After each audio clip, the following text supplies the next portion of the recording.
and welcome back to I Love the Library. My name is Eliza Gorse, and I'm the Youth Services Librarian here at the Detroit Lakes Public Library. And I read some fantastic books last year, and I have a little bit of a theme going, so I thought I'd share them with you today. The first book is called Spinner of Dreams by K.A. Reynolds. This is a book about a young girl named Annalise who was cursed the day she was born.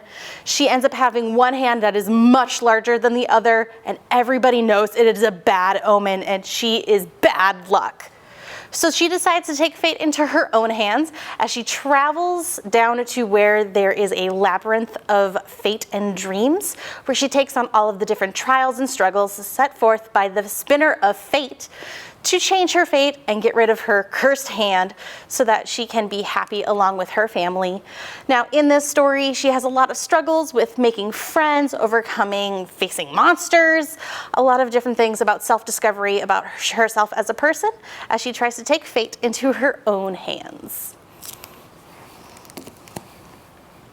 Next up is a great book if you are fans of the Percy Jackson books or maybe the Harry Potter books. We have Curse of the Night Witch by Alex Astor.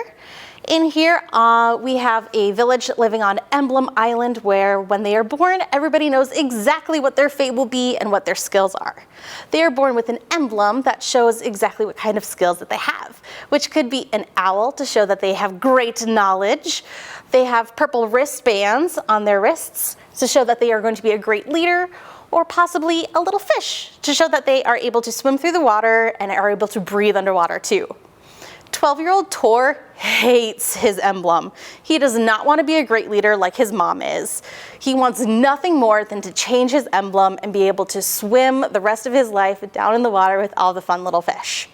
So when New Year's comes around and he makes a big wish to get his emblem changed, the next morning his life changes drastically. He does have a new emblem, but it's not a fish. It's a curse mark from the Night Witch. So now he has to set off on a journey with his rival and his best friend who have both been cursed so that he is able to stay alive and change his own fate, battling the many trials to not only get there, but what happens after he meets the Night Witch and all of the things to come. This is the first book in a book series, so make sure you check it out here at the DL Library if you are, once again, fans of Percy Jackson and Harry Potter. Now we are going back to an older book that has been not only made into a movie once, but twice.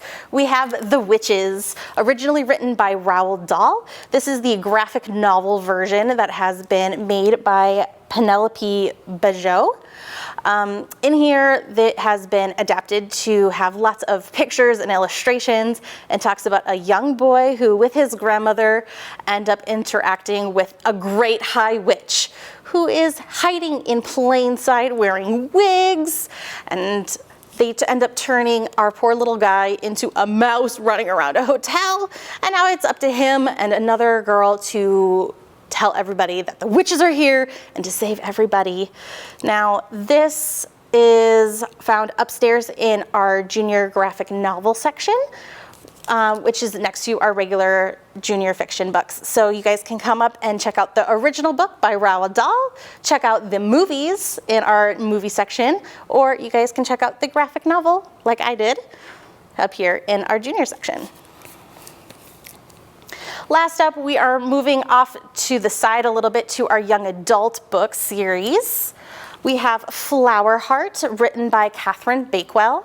I was recommended this because I'm a big fan of Howl's Moving Castle, both the book and the movie. In here we have Clara, a young girl who has a great magical ability, but does not have very good control over it. One day she ends up talking with her dad and accidentally puts a poison flower on his heart, and now he's really, really sick and she doesn't know what to do. So she has decided to work with her former best friend to gain control and try to be able to complete a large mega spell that will be able to heal her dad. Now, she goes through a lot of self-discovery over what she wants to do. Does she want her magic? Does she want to keep her magic? Does she want to get rid of it completely? What can she do to help save her dad? So this is a lovely, cozy fantasy written for young adults called Flower Heart by Catherine Bakewell.